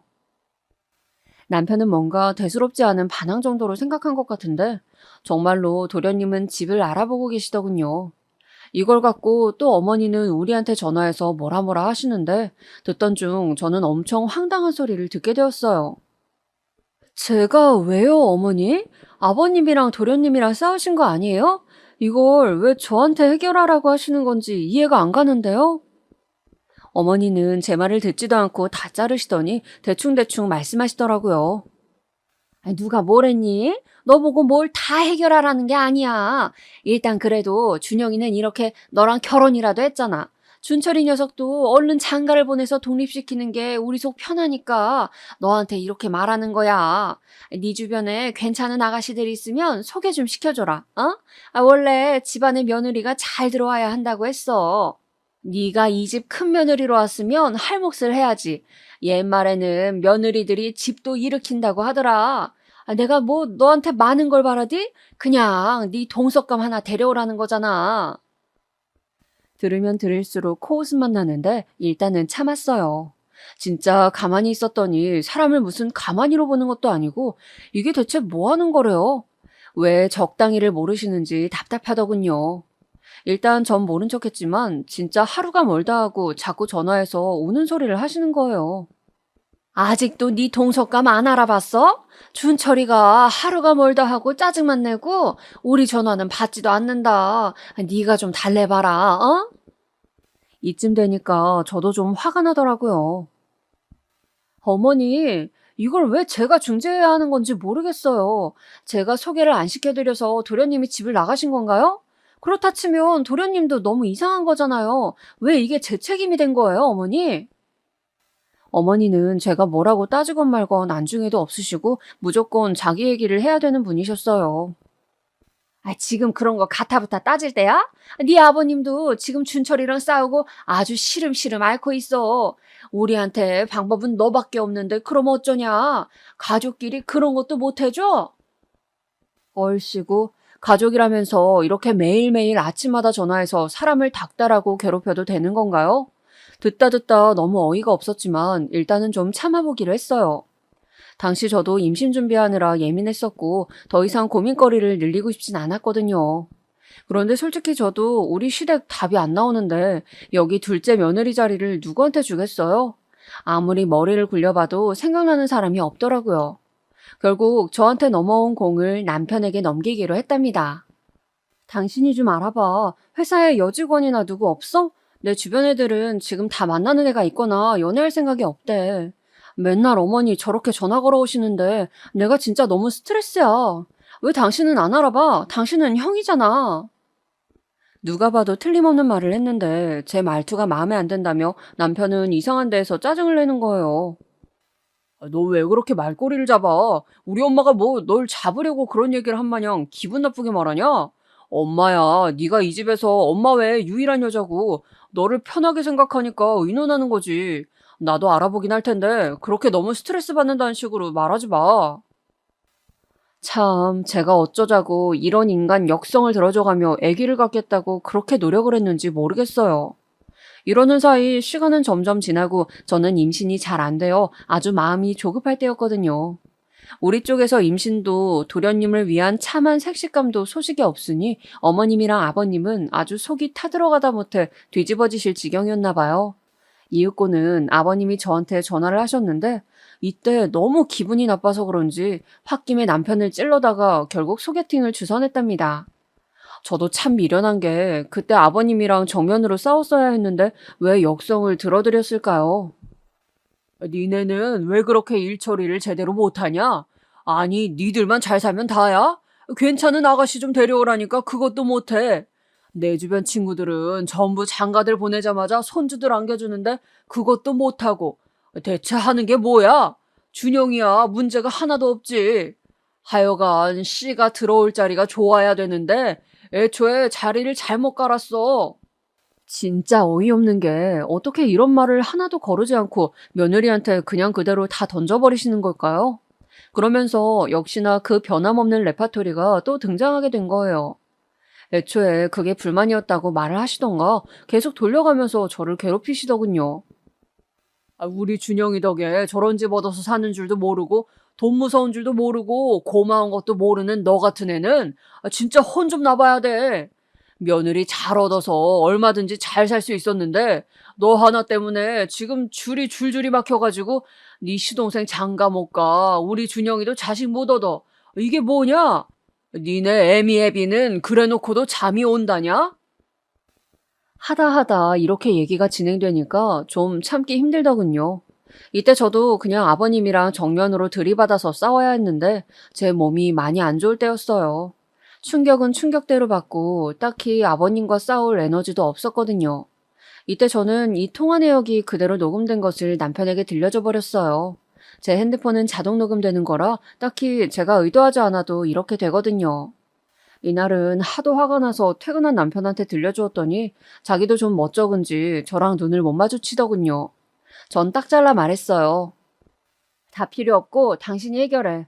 누굴 데려오던 제발 그 지겨운 도련님 소개팅인지 뭔지 당신이 다 알아서 하라고. 세상 천지에 동서 자리를 스스로 알아서 준비해오는 며느리가 어딨냐? 있으면 당신이 알아보고 그 자리도 새로 얻던지 해. 저도 많이 예민한 터였고 남편도 이때 부글부글 끓는 듯한 표정이었지만 참더라고요. 100번 양보해서 솔직히 이게 다 누구 잘못이에요? 남편이랑 엮였다가 줄줄이 얻어걸리게 된 건데 모든 책임은 남편이 져야 하는 건 맞잖아요. 그렇게 해서 남편네 회사에서 두루두루 알아본 다음 그제서야 아가씨를 하나 알아와가지고 겨우 소개팅을 주선시키게 되었어요. 이걸 갖고도 처음에 말이 많았던 게 저는 처음에 아버님, 어머님이랑 도련님 간에 얘기가 다 된 줄 알았거든요. 그런데 그런 것도 아니고 그냥 막연하게 얘기가 나온 거예요. 도련님은 진즉 독립해서 자기 삶 잘 살고 있는데 장가 얘기가 부모님으로부터 나왔다고 하니까 저한테 막 성질을 내시는 거예요. 아, 형수님, 누가 그런 거 해달라고 했나요? 참 할 일 없고 한가하신가 봐요. 그냥 형이랑 형수님 두 분만 잘 살면 되지. 왜 저까지 끌어당기십니까? 됐고, 저는 필요 없으니 물으시던지 하세요. 이것도 형인 남편이 말을 하면 될 것을 남편은 형제간에 멋쩍다면서 절 시킨 것이었거든요. 그랬는데 반응이 이 모양으로 나오니까 화가 치밀었어요. 도련님, 저도 그러고 싶지 않았거든요. 그럼 도련님이 직접 부모님께 전화하셔서 이런 거 안 한다고 하세요. 저는 또 얘기가 된 줄 알았어요. 하도 소개시켜주라고 해서. 어렵게 소개팅 자리 만든 거라고요. 싫으면 하지 마시고 대신 부모님께는 직접 본인이 얘기하세요. 그러자 도련님은 씩씩거리더니 전화를 끊어버렸고 이렇게 해서 저는 일단락이 된 줄 알았어요. 그런데 세상에 저희 집을 쾅쾅 두드리는 소리가 나는 거예요. 발로 차는 듯한 느낌의 소리가 나서 얼른 나가보았더니 그 자리엔 다름 아닌 아버님이 서 계시더군요. 너 바보야? 엥? 너 바보냐고? 이러면서 저한테 막 화를 내시는데 이유인즉슨 도련님이 아버님을 찾아가서 아주 한바탕을 했나 봐요. 일하시다가 갑자기 둘째 아들한테 날벼락 같은 소리를 듣고 나선 그 화풀이를 또 저한테 하시더군요. 그러면서 상황이 얼마나 웃기게 흘러갔냐면 평소에 아버님한테 쌓인 게 많았던 도련님은 이런 흐름이 정말 못 견디게 싫었나 봐요. 아주 거세게 대드셨나 보더군요. 이거 봐라 이거. 준철이 그 녀석이 밀어가지고 내가 넘어졌어. 다 너 때문이야. 일 처리를 그따위로 하냐? 누가 애 장가를 보내랬지 부모 자식 간에 싸움을 붙여. 하여간 멍청한 게 기어들어와가지고는. 진짜 저는 누가 저한테 설명 좀 해줬으면 좋겠어요. 이게 왜 제 탓이고 제가 멍청하다는 소리를 들어야 하는지 말이에요. 둘이서 자전거 가게 앞에서 소리소리 지르고 화를 냈고 화를 못 이긴 아버님이 도련님에게 책자인지 전단지인지를 집어던지셨나 봐요. 어린 자식 때리던 버릇을 아들이 30 중반이 넘었는데도 그대로 하려고 드니 이제 아들인 도련님도 열이 받아서 힘으로 그걸 막았나 봐요. 그러다가 아버님은 전혀 예상을 못하고 있었기에 뒤로 벌러덩 넘어갔고 따지고 보면 일방적으로 때리려 든 건 아버님이지 도련님은 아니거든요. 그걸 갖다가 아버님은 절 보고 부모 자식 간에 몸싸움을 붙인 못된 인간이라며 멍청이니 뭐니 막말을 하시더군요. 그나마 다행인 건 중간쯤 우리 집에 엄마가 오셨다는 거예요. 엄마는 건물 밖에서부터 나는 시끄러운 소리를 듣고 설마 하며 올라왔는데 그게 딸네 집이었던 거예요. 미주야, 왜 이래? 어머, 사돈어른. 이게 무슨 일인지? 저희 애가 뭐 언짢을 일이라도 한 게 있나요? 엄마는 조심스럽게 그러면서도 꽤 화가 난 얼굴로 아버님을 바라봤어요. 평소에 제가 엄마한테 해둔 얘기도 있기 때문에 좋은 인상을 갖고 있진 않았거든요. 그런데 우리 아버님 진짜 너무 웃긴 게요. 엄마가 나타나니까 그 앞에서 뭐라 당당하게 말도 못하는 거예요. 쭈뼛쭈뼛 거리시더니 웅얼거리면서 그대로 사라지시더군요. 미주야, 무슨 일이야? 너는 표정이 왜 그러고 니네 아버님은 왜 저러고 가는 건데? 아휴, 엄마, 내 말 좀 들어봐. 엄마는 이 기막힌 과정을 다 듣더니 머리끝까지 화가 치밀어 올랐어요. 네, 이놈의 노친네 가만 안 둬. 쫓아가서 머리털을 다 뽑아버릴까 보다. 이깟 코딱지만한 집 줘놓고 아니 막말로 이걸 뭐 너를 줬어 어쨌어? 여기 세대주가 너냐고 지 아들놈이지. 왜 생색을 못 내가지고 생난리야? 엄마가 이렇게 시원하게 화를 내주는 덕에 저도 좀 있기도 했고 한 몇 주간은 아버님이 연락도 안 하셨어요.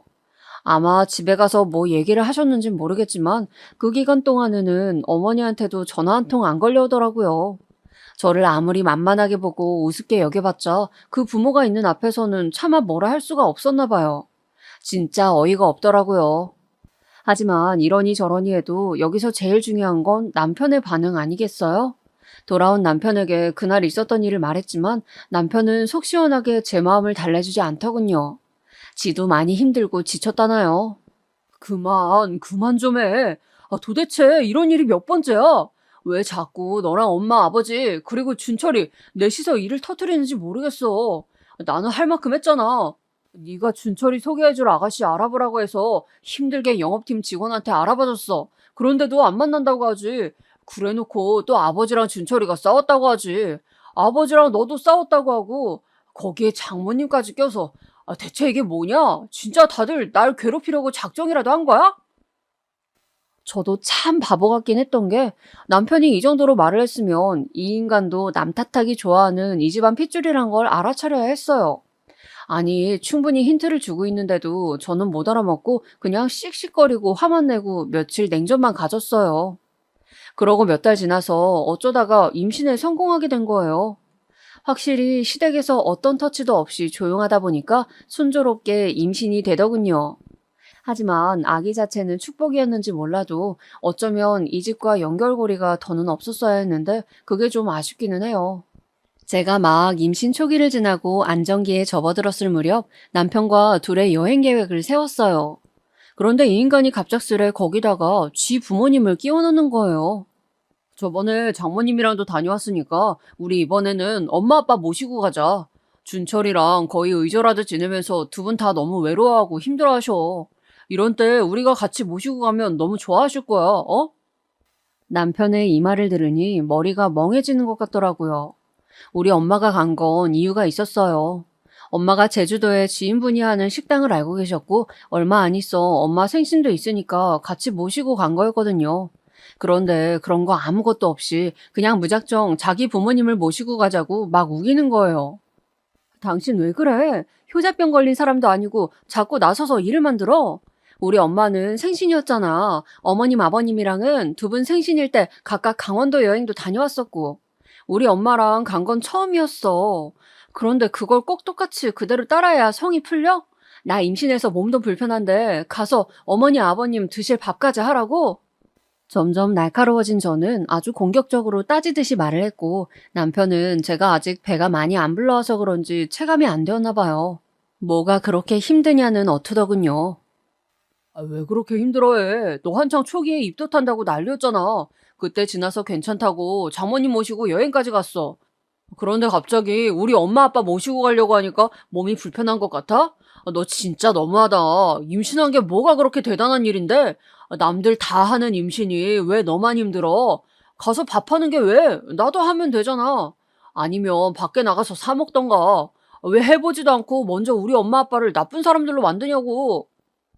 와, 연애할 때는 이런 사람인지 몰랐는데 이런 꼴을 보니까 영락없는 남의 집 응석쟁이 아들 같더라고요. 제 남편이자 제 아들의 아버지가 돼줄 사람이 아니고 그냥 어느 집 덩치만 크고 울보 떼쟁이 같은 아들로 보였어요. 저보다 나이도 많으면서 어쩜 이렇게 철도 없고 지질이 미운 말만 하는 걸까요? 하지만 저는 참 속이 터지게도 이때 또 참았어요. 사실상 임신하고 몇 개월 안 된 여자가 어떻게 이 무렵에 이혼을 생각할 수 있겠어요. 남편 하는 짓 조금 마음에 안 든다고 시부모가 싫다고 곧장 갈라설 생각은 못 하잖아요. 몸도 무겁고 이래저래 겁도 나고 그냥 가서 다 좋은 게 좋은 거니까 참아보자고 생각했어요. 그리고 가기 전에 남편과 극적으로 화해도 했었고요. 미주야, 내가 가서 다 할 테니까 너는 진짜 아무것도 하지 마. 꼼짝도 하면 안 돼. 알았지? 내가 다 알아서 할 거야. 맛집도 다 알아뒀고 한 끼 정도는 엄마 아빠가 찾으실 것 같아서 장도 봐놨어. 밀키트도 사왔고. 그러니까 너도 그냥 재미있게 놀면 돼. 운전도 전부 내가 할게. 이렇게 아주 열정적으로 말을 하더군요. 그래서 그러려니 하고 일단 움직이게 되었는데 너무 웃긴 게 그날 갑자기 너무 당황스러운 그림이 만들어진 거예요. 그렇게 의절하다시피 했다던 도련님이 대뜸 나타났지 뭐예요? 아, 도련님도 오셨어요? 말씀을 하시지. 저희 숙소가 방 2개인데. 그러자 아버님은 또 뭐가 큰일이냐는 듯이 말씀하시는 거예요. 까짓 거 방 하나에서 다 같이 자면 되지 뭐가 문제야? 이놈이 간만에 아들 노릇 하겠다는데 가서 지가 밥도 다 산다더라. 그럼 된 거 아니야? 사실 말이야 말이지 저는 시부모님이랑 여행 가서 아무리 방을 따로 쓴다 해도 좀 불편했어요. 임신한 상태고 몸 눕히는 것도 쉽지 않은데 말이에요. 그런데 거기에 도련님이 가신다니 거실에서 그냥 잘할 수도 없고 진짜 너무 짜증나더라고요. 아니나 다를까 여행 가서도 화나는 일 투성이었어요.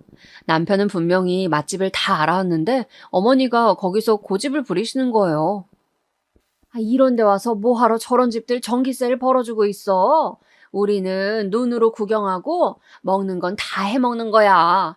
아, 그러려고 숙소도 돈 내고 쓰는 거 아니야? 뭐 잠만 자고 가라고 그렇게 돈 받는 거 아닐 거 아니야. 됐고 여기 내가 반찬도 갖고 오고 상추쌈이랑 쌀도 갖고 왔다. 니들한텐 말하려다가 또 니들 고생시킨다고 할까 봐 내가 다 갖고 왔어. 어휴, 진짜 이때 숙소에서 이것저것 펼쳐놓으시는데 진짜 그 궁상 맞은 모습이 너무 정 떨어지더라고요. 저한테 말도 안 하시고 혼자 이것저것 갖고 오셨는데 본인 딴에는 일거리 줄이려고 그랬다는 거예요. 하지만 이게 다 일이지 뭐겠어요. 생전 저는 안 해먹는 청국장이며 뭐며 나물 같은 것들도 무친 것도 아니고 그냥 생으로 사오신 거예요. 미주 너 보니까 집에서 요리를 전혀 안 하더라. 내가 그렇다고 우리 집으로 불러서 가르치기도 뭐하고 네가 도통 전화도 안 받고 삐져가지고 우리 집에도 안 오잖아. 이런 때에 애기 뱃속에 있을 때 요리는 많이 배워두는 거야. 내가 하나하나 가르쳐 줄 테니까 제대로 배워.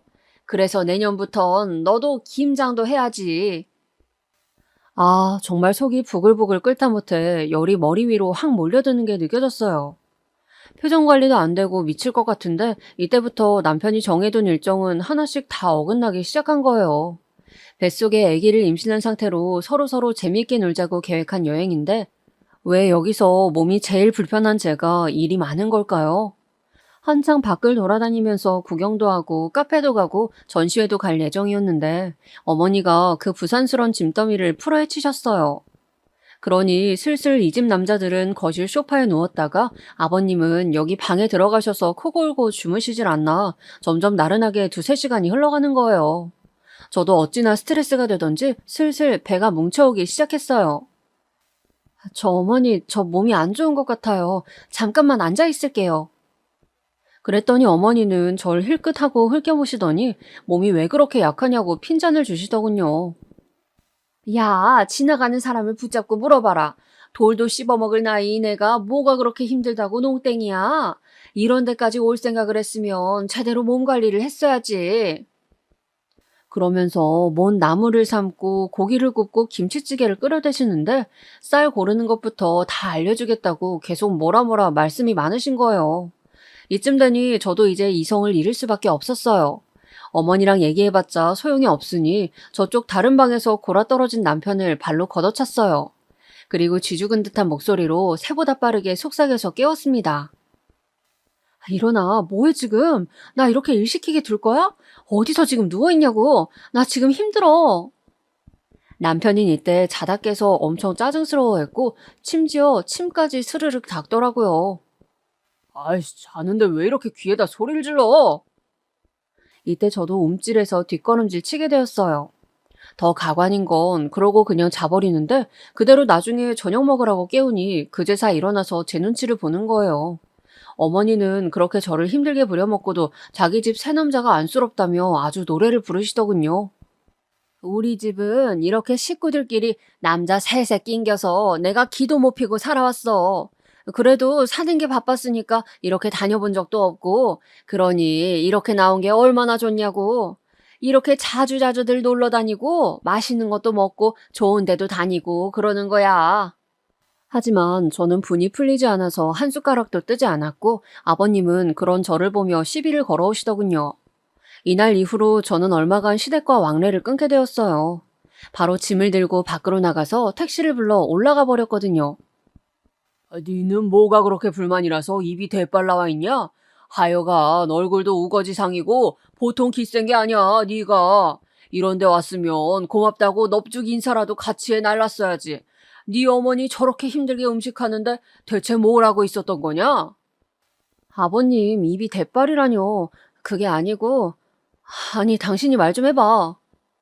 저는 이렇게 남편에게 넘기려는데 그 순간 아버님이 저한테 호통을 치시는 거예요. 어디서 주제도 모르고 서방을 가르치려 들어? 네 눈에는 우리 준영이가 네 아들이라도 되는 줄 아냐? 어디 부모 앞에서 겁도 없이 이래라 저래라야. 평소에도 너 그렇게 우리 준영이 잡고 사냐? 어? 전 이쯤 차오른 분노를 자제할 수 없었고 그대로 한참 아버님 눈을 응시했어요. 아버님은 제가 계속 노려보는 시간이 길어지니 본인도 얼결에 눈을 딴 데로 돌리시더군요. 그러다가 헛기침하면서 뭐라고 하려는 사이 저는 조금도 제 역성을 들어주지 않는 남편에게 제일 질렸기에 그대로 제 가방을 들고 일어섰어요. 그제서 남편은 뭐라 몇 마디를 하더군요. 미주야, 잠깐만. 야, 왜 일어나, 미주야? 하지만 저는 지갑까지 있는지 확인한 후 뒤뚱거리는 몸으로 신발을 우겨 신고 그대로 로비로 나갔어요. 마침 엘리베이터도 멈춰 있었고 문을 열고 남편이 달려오는 소리도 들렸으나 그대로 문을 닫고 밑으로 내려가 버렸습니다. 당연히 호텔 앞에는 택시들이 질비해 있었고 거기에 쓱쓱 올라탄 다음 곧장 4-5시간 동안의 시간을 지나 집으로 왔어요. 이때 택시 안에서 어찌나 서럽고 눈물이 나던지 그 와중에 남편한테 전화도 왔었어요. 택시 아저씨는 전화 내용을 듣더니 괜한 참견까지 하시더군요. 거 세댁 시부모님도 같이 계신 것 같은데 그렇게 박차고 나오면 어떡해요. 죄송하다고 하고 얼른 들어가요. 나도 며느리가 있어서 남일 같지가 않네. 중간에 남편이 얼마나 곤란하겠어요. 이때 저는 공연히 택시기사 아저씨한테 성질을 내버렸네요. 아쉬운 건 우리 아버님한테나 이렇게 와악 하고 소리를 지를 걸 후회가 되더군요. 아저씨는 며느리만 있고 딸은 없으세요? 아저씨 딸이 임산부인데 시댁 식구들이랑 여행 가서 몇 시간을 꼬박 서서 음식만 하고 있었다면 괜찮으세요? 남의 집 귀한 딸 데려다가 쓰러지기 직전까지 그렇게 부려먹는 게 당연한 거예요? 그래놓고 시아버지란 작자는 며느리한테 멍청하네 어쩌네 자기 아들을 하늘처럼 모셔라 이런 소리 하는 게 정상이냐고요. 마음에 안 들면 여기 어디 내려주세요. 제가 왜 아저씨한테까지 이런 말을 들어야 해요? 그러다가 끝내는 서러워서 와악 하고 울면서 엎드려서 엉엉 쏟아내는데 한참 달리던 택시기사님은 속도를 조금 늦추는 듯 하더니 조금 멋쩍게 미안하다고 하시더군요. 아유, 미안해요. 내가 생각이 짧았네. 괜히 끼어들어서 화나게 해서 미안해요, 세댁. 기분 풀어요. 그렇게 사과하시니 저도 속에서 뭔가 우웅하고 올라오면서 이 아저씨 잘못은 아닌데 또 여러모로 머리가 복잡하더군요. 어찌되었건 그렇게 새벽이 다 되어서 집에 들어왔고 들어오자마자 씻지도 않고 소파에 뛰어들었어요. 그렇게 감정은 최악으로 치닫게 되었으며 다음날 아침 서둘러 올라온 남편과도 꽤나 큰 전쟁을 벌이게 되었어요. 서로 상처는 상처대로 입은 상태로 은연중에 서로 거의 타협을 하듯 한 약속이 있어요. 당분간 시댁에 안 가겠다 이거 말이에요. 그리고 남편도 어차피 상황이 일이 되었으니 굳이 만나게 할 이유도 없고 알겠다고 하더군요. 하지만 이런 제 얘기는 씨도 안 먹혔던지 며칠 뒤 누가 우리 집을 부술 듯이 발로 차대는 거예요.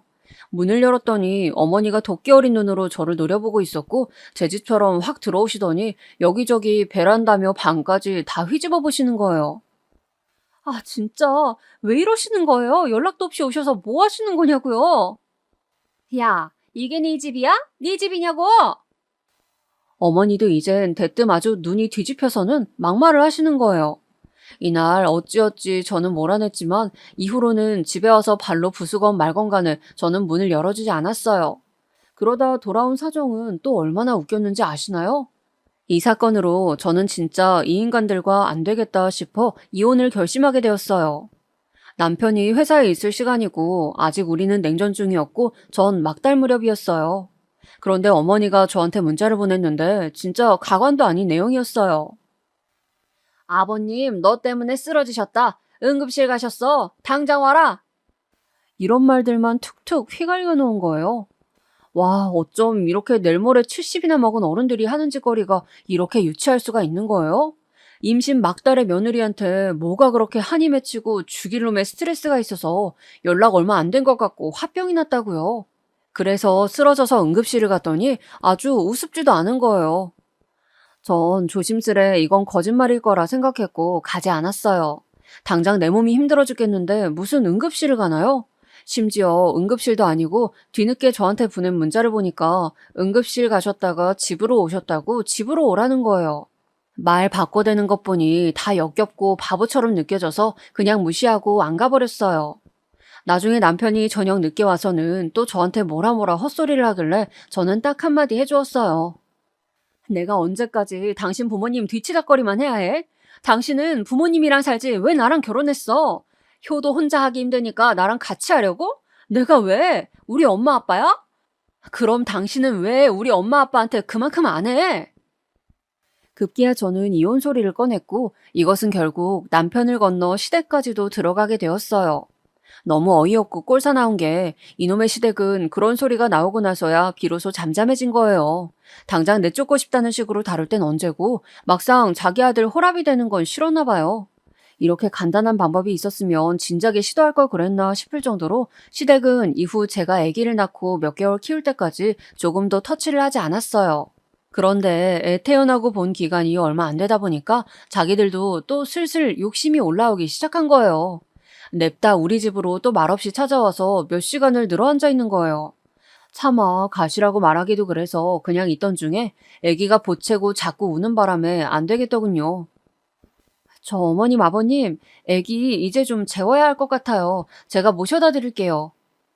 그냥 둘이서 가라고 하면 절대 안 가고 또 노발대발하고 혹은 자기들이 자고 간다고 할까봐 아주 끔찍하더군요.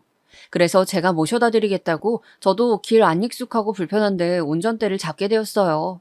아버님은 얼떨결에 쫓겨났다고 생각하시는 건지 차 타고 가는 내내 입이 대빨 나와 있는 거예요. 그러려니 했더만 뒷좌석에서 아기가 계속 울고 있으니 여러모로 귀가 아프고 거슬렸나 봐요. 그거야 그럴 수 있는데 자기 손주잖아요. 그렇게 화낼 일인가요? 이 일을 겪고 나서 정말 인간에 대한 환멸이 그렇게 커져보기도 처음이었고 제가 뭔 일을 내도 내겠다 싶더군요. 아버님의 그 무지몽매한 막말과 상스러운 말은 뭔 짓을 한다고 해도 용서가 안 될 것 같았어요. 예라이, 지혜미가 경박스럽고 천티가 나니까 새끼도 똑같구먼. 작작 좀 안 울어? 귀 터지겠다 터지겠어. 그러면서 연신 바닥에 침을 퇴퇴 뱉는 거예요. 분명히 우리 엄마가 출산기념으로 뽑아주신 차라고 말씀드리고 탄 건데 그걸 알면서 조수석 바닥에 침을 뱉어대며 뒷좌석에 있는 우리 애한테 상소리를 해대는 겁니다. 제가 어디 모르는 집 새댁도 아니고 본인 며느리면 그 애기는 자기 손주잖아요. 어떻게 애기한테 화풀이를 그렇게 할 수 있는 걸까요? 아버님, 지금 뭐 하시는 거예요? 침은 왜 뱉으세요? 애기 울잖아요. 이 순간 저는 사방에 신경을 쓰느라 여차하면 사고를 낼 뻔했고 겨우 차를 돌려 세운 이후 얼마나 숨을 헐떡였는지 몰라요. 내리세요. 내리시라고요. 그러자 뒷좌석에 있던 어머니까지 저보고 미쳤냐고 했으나 저는 엄연히 집 근처이시니 내리시라고 했어요. 도저히 안 되겠네요. 애도 지금 자지러지기 일보 직전이고 저 지금 사고 낼 뻔했어요. 냈다 죽을 뻔했다고요. 정신 사나워서 더 이상 못 가겠어요. 저도 병원 가야 될 것 같으니 어머니 아버님 그만 내려주세요. 본인들도 사고가 무섭긴 했는지 일단 내리긴 했지만 제가 두근거리는 가슴을 안고 한참을 운전대를 잡고 엎드려 있는 내내 계속해서 둘은 번갈아가며 전화를 해대더군요. 결국 전화를 꺼버리고 저는 가슴을 치고 두들겨가며 제 자신을 달래가면서 겨우겨우 집으로 운전해서 왔어요. 그 와중에도 우리 애는 귀가 찢어질 듯 울어대고 있었고 그러고 집 안에 들어오니 아주 그대로 뻗어서 잠들었어요. 이때 저는 남편에게 전화해서 울며불며 이제 너랑 못 산다고 나 병원 가서 치료받아야 될 것 같다고 악을 썼어요. 남편은 처음에 저한테 화를 내다가 제가 블랙박스며 이런 것들을 보여주니 또 바보처럼 그제서야 코가 확 꺾이더군요. 자기도 약간은 좀 뭐 하긴 하다 싶었는지 또 얼마간 시댁 식구들은 안 왔어요. 하지만 전 마음속 화병을 어찌할 길이 없어서 한의원을 다니게 되었고 남편과의 사이는 좁혀지지 않았습니다.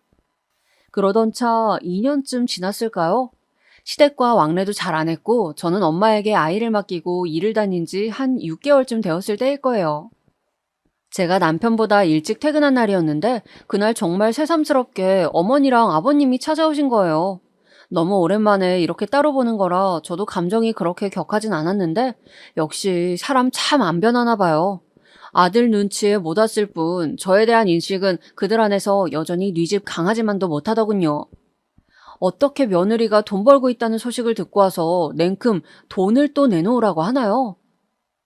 무슨 돈이요? 왜요? 제가 왜 드려야 하는데요? 너 말이야. 너는 진짜 그놈의 말버릇 좀 고쳐. 아주 싹퉁 바가지가 없어. 우리가 얼마나 널 벼르고 별렀는지 아냐?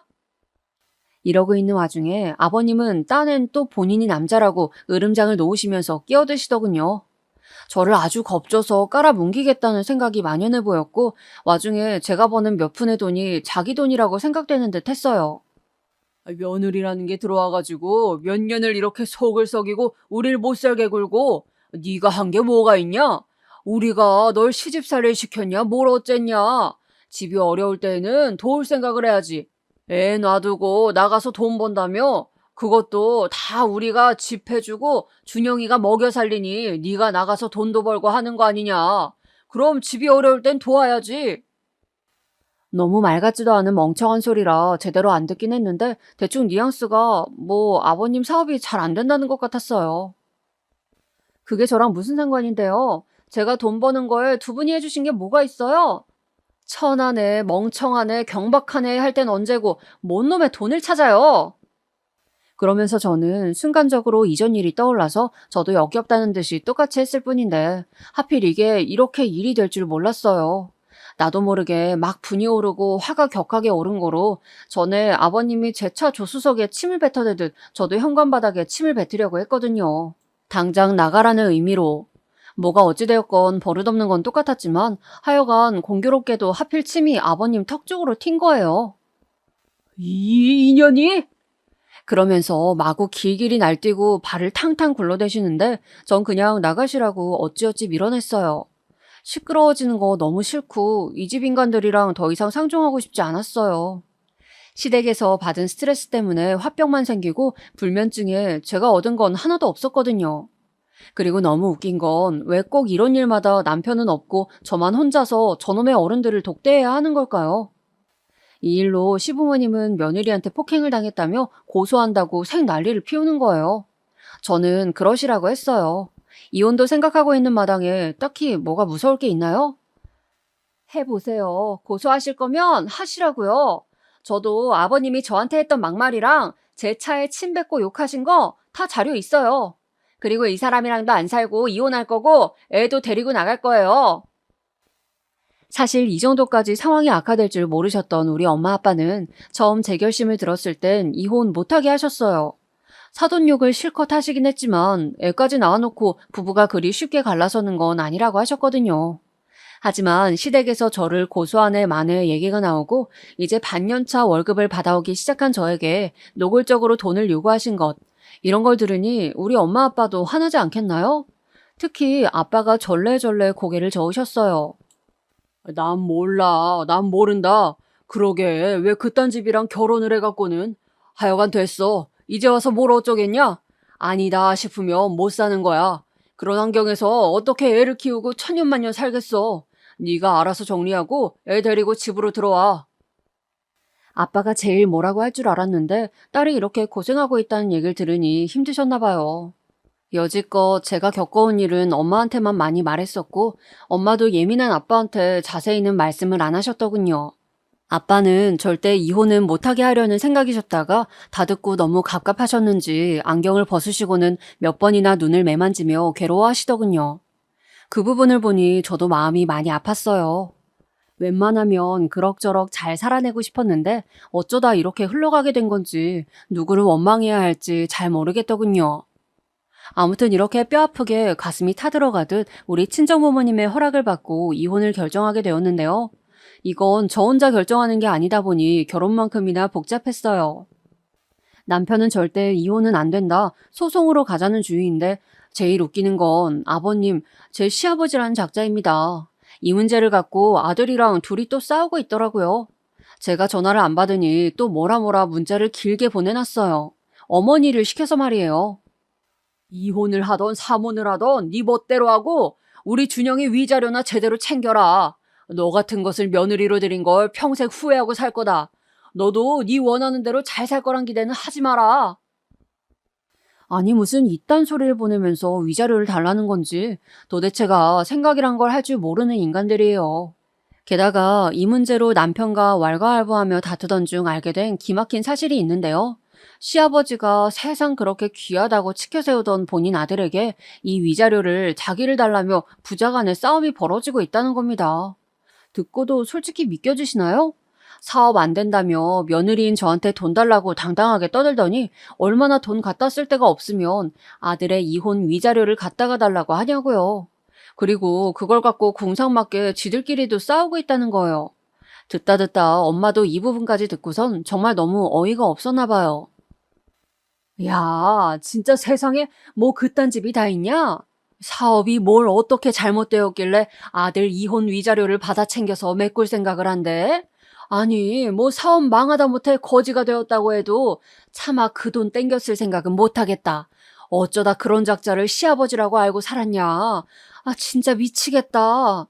이건 이혼을 시원하게 해도 어디 창피해서 말도 못하겠어. 정말 평생의 수치다, 수치. 이러니 우리 집에서는 그냥 돈 얼마 줘버리고 끝내라고 하는데 저는 여기서 요구하는 돈을 줄 생각이 없어요. 물론 남편도 나름 양심이 없진 않은지 엄청난 금액을 말한 것은 아니긴 해요. 하지만 단돈 1원도 이 집에 주고 싶지 않거든요. 제 마음이야 그렇긴 한데 사실 또 그러자니 소송으로 가면 귀찮아지고 이것도 돈이 들고 하여간 이혼을 결정하고 나서도 성가신 부분들이 많네요. 결혼할 때 시끄러웠던 집은 이혼할 때는 10배는 더 골치 아픈 것 같아요. 어찌되었건 하루라도 빨리 정리하고 싶은 마음입니다.